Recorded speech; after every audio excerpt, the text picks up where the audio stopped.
I had a chance to speak to the Naval Leadership Conference in Pensacola, Florida. And in my audience were the 4-stars and the 3-star admirals, the 2-stars. And when I finished, I sat back down at the round table. The speech went pretty well. Actually, they were naming their future children Dan. It was kind of a cool deal. And they said, "What can we do for you?" Because I always volunteer my services for the military. I said, "I want to ride in an F-18. Admiral Clark, Admiral Dwyer, they all said, "No problem." So I fly into Baltimore, Maryland, rent a car, go to Patuxent River, Maryland, and I should have known when I pulled on the base when I read Navy Test Pilot. It's cool. I should have just backed up and turned around. And sure, when I showed up, they're all looking at me like, VIP, my VIP. You ain't getting a ride unless you go through 5 hours of training just like everybody else does. And they made it clear that Chuck Norris didn't pass the training and they didn't let him fly. I'm like, I don't care, bring him on. Texas Ranger, that's nothing to me. They fit me in this flight suit after my flight surgeon gives me this amazing checkup. He checked things I didn't even have. And now I've got this custom fit flight suit with the steel toe boots and the helmet and the gloves and the torso harness and the safety vest. 85 pounds of equipment. And they take me to the aquatic center where now I have to swim 2 full lengths of an Olympic-sized swimming pool in full combat gear. I almost drowned 15 times.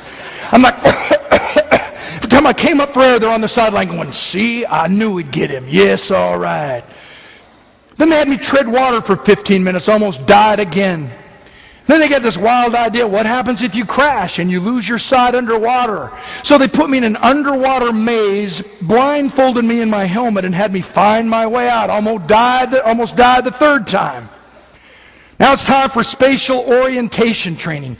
Spatial disorientation is when you lose your equilibrium in the cockpit and you got to figure out a way to get it back.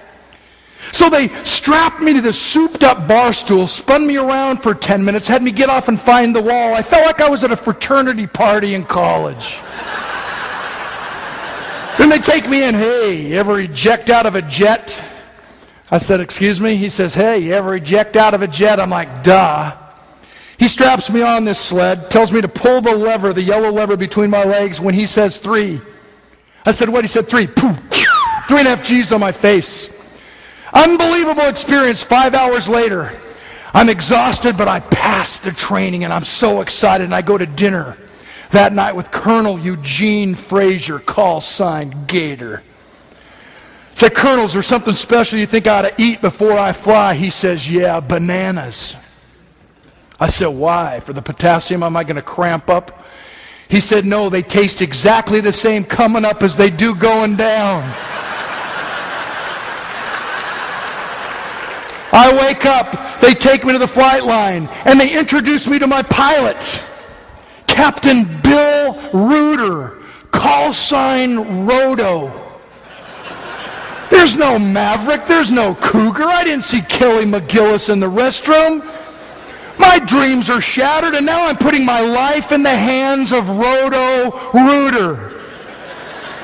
We take off, and we are airborne for 90 minutes. I get to fly that plane about 30 out of the 90 minutes. It was the most exhilarating experience of my lifetime. Go twice the speed of sound, Mach 2, 1,200 miles an hour. We go to 55,000 feet elevation where you can start to see the curvature of the earth.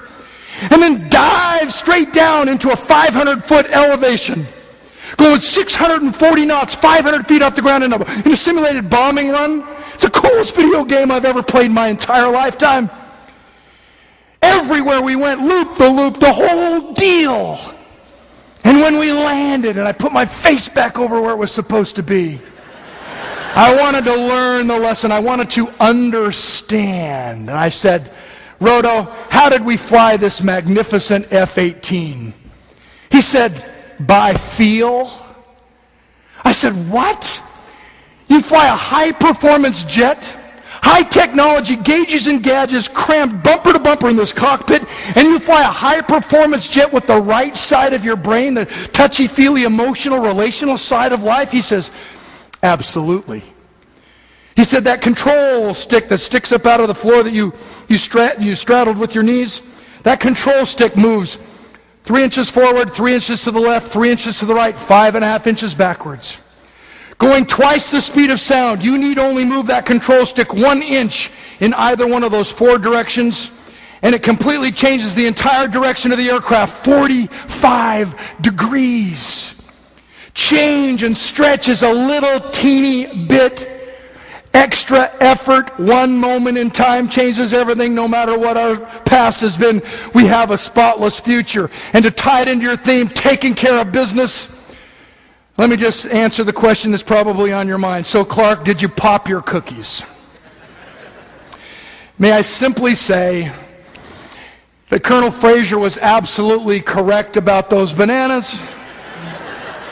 In fact, not only did I eject those bananas, I saw a pizza that I'd had on Tuesday. In fact, I think I ejected a box of Milk Duds I ate at a movie when I was 9. And then they take you into this call sign ceremony, and you can't pick your own, and I was just praying they wouldn't call me 2 bags. The only positive thing I can get out of it, except this amazing memory, is that I have got to be the only human being who has ever thrown down. I was upside down for so long, I think it just all went down. What's the story? Let me comparison contrast to an F-16. I speak for the 388th Fighter Wing.